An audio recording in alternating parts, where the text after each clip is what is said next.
Hello. This is my video to respond to the last person who actually made a video on Flipgrid, which was Miss Casey Brinkley.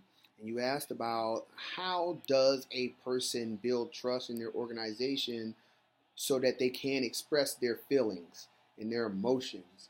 And you know, that's a great question, to be honest. Uh, it takes you to have to be able to communicate well within your organization and have trust in the leadership and other people, your peers that you work with. So in my organization right now, I have a lot of trust to where I can be able to express my emotions, whether that be anger, whether that frustration, sadness, because we have invested time in each other so that we can be successful as a team, not just individuals. But not all organizations are like that. When I was in the military, I could not be one of those people that could probably express frustration or anger.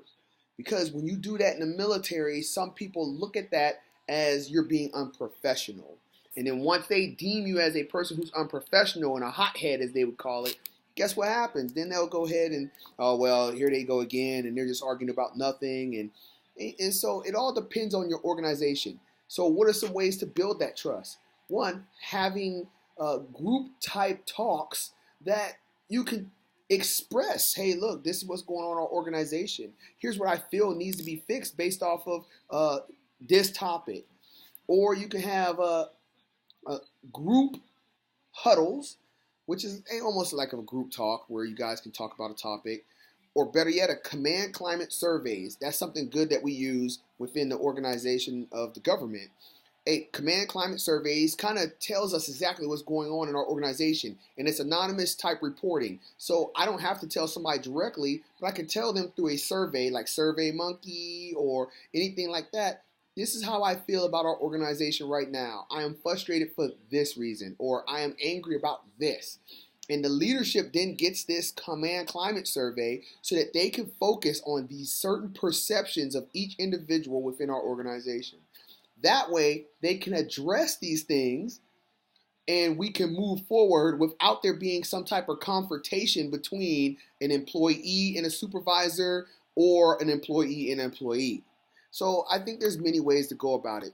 But building trust is the key thing. And if you don't have trust in your organization or the people in it, chances are you're not going to be able to communicate very well with them so that you can relay that type of information that this is how you feel. Emotions are very, very powerful, but you have to be professional at all times. Because if you take your professionalism out of it and you just show emotions, that raw emotion, and don't think about what you say, understanding your intent versus the impact it could have on others the way you say it, then you could run into some problems. But hey, I just wanted to make sure I answered to your question, and it was a great question, Mrs. Brinkley. And I hope to listen to another video of yours and be able to give a response. Have a good night.